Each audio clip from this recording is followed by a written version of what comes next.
Quinta-feira passada sai uma boa notícia. O PIB brasileiro cresceu 1% em 2017. Depois de 2 anos em queda, a economia brasileira voltou a crescer. PIB é o Produto Interno Bruto, o valor de todos os bens e serviços que o país produziu. Sexta-feira e mais um resultado favorável para a economia. Em janeiro, teve mais gente sendo contratada com carteira assinada do que demitida.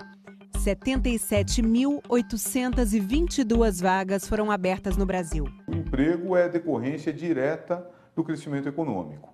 Agora, não basta crescer 1%, isso é muito pequeno. O que vai resolver a vida desse pessoal é mais emprego. Mas esta semana também saiu o novo número de desempregados no país. Ele continua alto. São 12.700.000 brasileiros à procura de trabalho. Depois de uma série de políticas desastrosas de 2010 a 2014, o Brasil passou a viver uma recessão muito forte, né? Foi uma das piores crises, se não a pior crise econômica que o país já experimentou.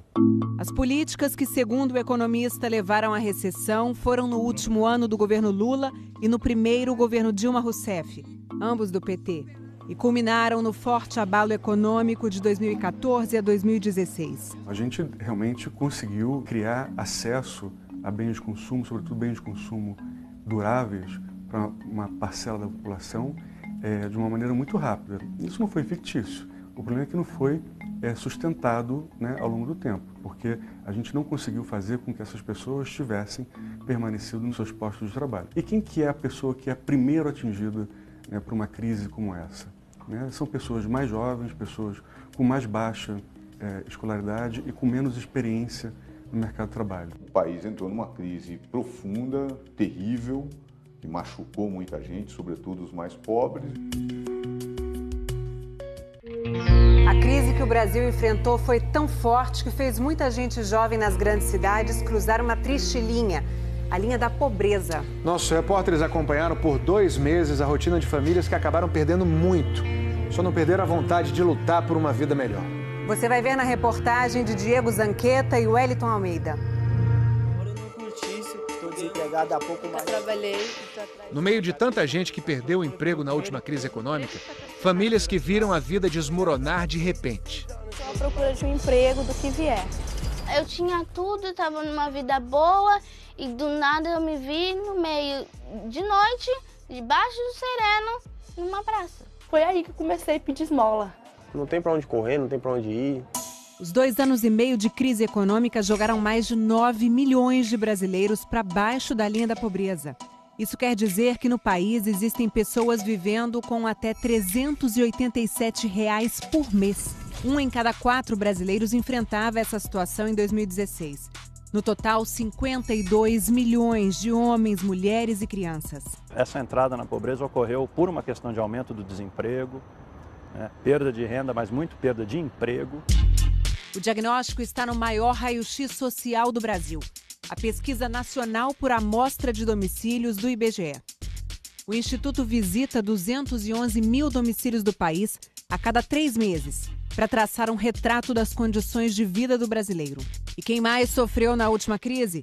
Os jovens das metrópoles de 16 a 29 anos de idade. São pessoas com menos experiência, na hora de ser demitido, o custo da demissão é menor. Houve uma movimentação do perfil da pobreza brasileira em direção ao urbano e metropolitano. Tem que pensar que há 3 anos atrás eu tinha celular caro no bolso, eu tinha um tênis para cada dia da semana, roupa de marca, os filhos do meu lado. E essa aqui é a nossa casa. Aqui embaixo aqui tem uma madeira com as caixas de cerveja segurando. Aqui é a TV, o DVD, para a gente poder assistir os filmes que a gente gosta bastante.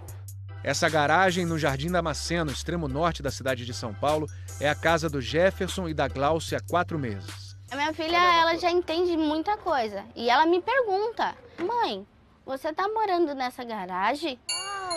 Um casal que vivia seu melhor momento quando a crise chegou. Foi dia 9 de setembro de 2014, que foi o dia que, meio que surpresa, assim, ele veio e me beijou e a gente começou a namorar. Tinha dia que eu pedia para ficar lá no andar da loja dela. Pra poder, só pra ver ela? Só pra ficar vendo ela, só. Jefferson era segurança e a Glauce vendedora de um shopping. Juntos ganhavam R$3.000. Dava para cerveja com os amigos, um show, uma aula de dança. Durou pouco. Da vida de classe média à pobreza, foram apenas 2 anos. Aí eu fui mandado embora, aí ele também foi mandado embora. Aí eu consegui um emprego, aí me mandaram embora de novo. A professora Lena Lavinas diz que quem mais sofreu foi quem mais se beneficiou com o crescimento rápido da economia ocorrido entre 2004 e 2013, nos mesmos governos do PT que depois provocariam a crise que o país atravessa.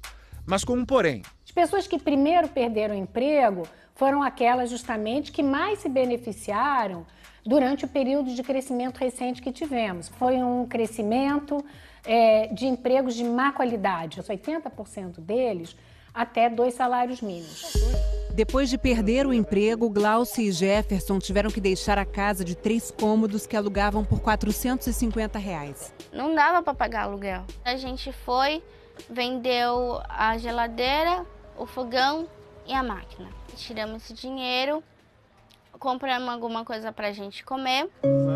Sem chão, tiveram que deixar os 2 filhos morando com parentes. Sem rumo, chegaram a passar 2 noites na rua. Aí a gente foi naquela situação toda só com a mala. E aí a gente foi e desceu pra praça. Sentou os 2 e ficamos lá. Tipo, e agora? Falei pra ela, amor, não dá. Ou a gente faz alguma coisa ou a gente fica aqui desse jeito largado na rua. Fomos num ferro velho que tem aqui, pedimos um saco e começamos a revirar lixo. A coleta de lixo hoje põe a mesa da Glauce e do Jefferson. E cada centavo vale. Isso aí é ferro. Já é 20 centavos a mais. Isso aqui é metal. Agora deu R$7,15. Tem dia que dá 5, 3. Dá pra comprar uma mistura, um macarrão pra fazer mais tarde. Uns pão pra gente comer agora à tarde. Só nas cidades de São Paulo, Rio de Janeiro e Belo Horizonte são mais de 2 milhões de pessoas vivendo abaixo da linha da pobreza. O índice chega a quase 10% da população em São Paulo e supera esse valor no Rio e na capital mineira. Vila Acaba Mundo, Rua do Desengano. Nesse endereço, ao pé da Serra do Curral, em Belo Horizonte, a família da Verônica tenta se reerguer. Hoje é arroz, feijão e polenta e ovo. Igual a janta, só Deus sabe. Vem cá, Eva. A Verônica morava em Serra, no Espírito Santo. Com o salário de R$2.000 de faxineira, ela criou 5 filhos e construiu essa casa, hoje vazia. Depois de um diagnóstico errado de câncer, ela entrou em depressão, perdeu o emprego e resolveu se mudar este ano. Lá eu não estava conseguindo arrumar emprego e minha tia falou que era melhor para ela arrumar emprego. 64% das pessoas que vivem em famílias como a da Verônica estão abaixo da linha da pobreza. Nós vamos no Cine, no BH Resolve, tentar a sorte de alguma vaga de emprego, né? Pra gente poder tocar a nossa vida. A Verônica, com 5 filhos, está se virando com o dinheiro do Bolsa Família. A roupa para ir procurar emprego e os R$15 da passagem de ônibus foram a ajuda da irmã. Aí eu peguei a calça dela, o tênis é dela. E eu não tenho tênis, então eu tenho que tirar. E ela também não tem tênis.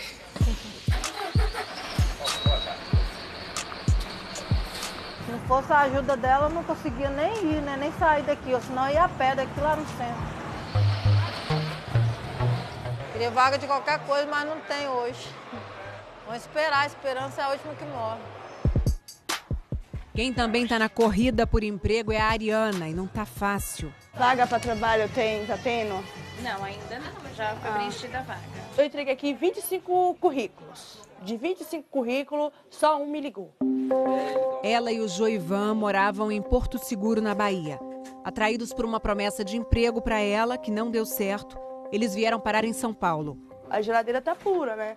Olha, o que a gente tem é isso aí, o que a gente está se sustentando. Aluguel desse cômodo, R$500. E só dá para pagar porque Joivan conseguiu um bico de ajudante num restaurante. Ganha R$800.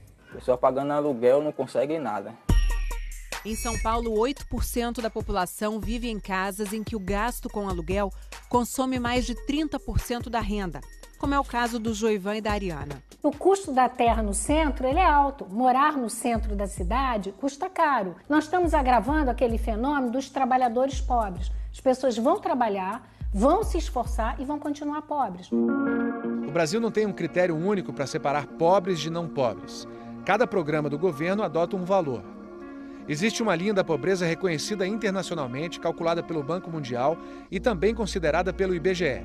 Para países de renda média alta, como o Brasil, o Banco Mundial usa a linha de $5,5 por dia, que equivalem a R$ 387 per capita por mês. Esse conselheiro do Banco Mundial fez o cálculo que revelou a entrada de mais de 9 milhões de brasileiros na pobreza entre 2014 e 2016. A boa notícia é que não se perdeu todo o ganho social da década de 2000. Se o Brasil voltar a crescer, como está voltando agora, nós podemos retomar essa perda aí que houve para as classes mais baixas nos últimos 2 anos, que foi uma perda muito séria. A professora da Federal do Rio adverte que o crescimento não gerou uma classe média maior e sólida. Nós não tínhamos uma classe média, como quiseram fazer crer. A classe média, ela consegue, com dificuldade, com perda de bem-estar, passar por uma crise. Mas o que acontece com a classe trabalhadora, com as classes populares? Elas caem na miséria. Em nota, o Ministério do Desenvolvimento Social informou que o governo ampliou investimentos sociais e zerou a fila de espera do Bolsa Família. Afirmou ainda que a linha da pobreza calculada pelo Banco Mundial não reflete a realidade do país. Mas na vida real, a linha da pobreza tem formas bem claras. É a linha da separação. Essa é a parte que mais dói. Meu filho começou a andar, eu não vi ele andar. Não vi ele fala no primeiro nome, né? É muito triste. A linha da vergonha. É estranho, porque tem vezes que eu, por vergonha, por sentimento de, de culpa, porque eu acabo me sentindo culpada. Mas é também a linha da luta. Tudo que nós temos é trabalhar honestamente. É uma coisa que nós temos que conseguir. Lutar e conseguir. A minha luta é essa, é ter a minha família de volta. Tem vezes que a gente não tem nem condições de pagar a passagem, a gente vai, pede carona, leva currículo ali, a gente fica um dia inteiro sem comer. Mas a gente vai e levanta, não, vamos fazer? Vamos fazer. Essa mesma força move a Adriana, do Rio de Janeiro, desempregada há 2 anos. Bom dia. Sabe me dizer se tem vaga aqui? Seu quadro de funcionários está completo. Está completo. Nem está aceitando o currículo também, né? 1/4 dos jovens do Brasil não trabalhava nem estudava em 2016. Mais de 11 milhões de pessoas. O dinheiro é contado. Tem para comer, para tudo o dinheiro é contado. Ultrapassar a linha da pobreza impõe escolhas. Imprimir um currículo ou almoçar. Se não tivesse imprimido mais currículos, poderia ter almoçado, né? Comida mesmo, arroz, feijão. A Adriana é noiva do Michael, que ganha um salário mínimo como estoquista de supermercado. Meu sonho é esse, construir uma família com ela, cuidar dela, cuidar do filho dela e do nosso futuro filho que eu creio muito que está por vir. De cada 100 crianças no Brasil, 42 viviam abaixo da linha da pobreza em 2016. No fundo, todos sabem que estão lutando por si e pelas novas gerações. Acho que consigo, tenho certeza que consigo.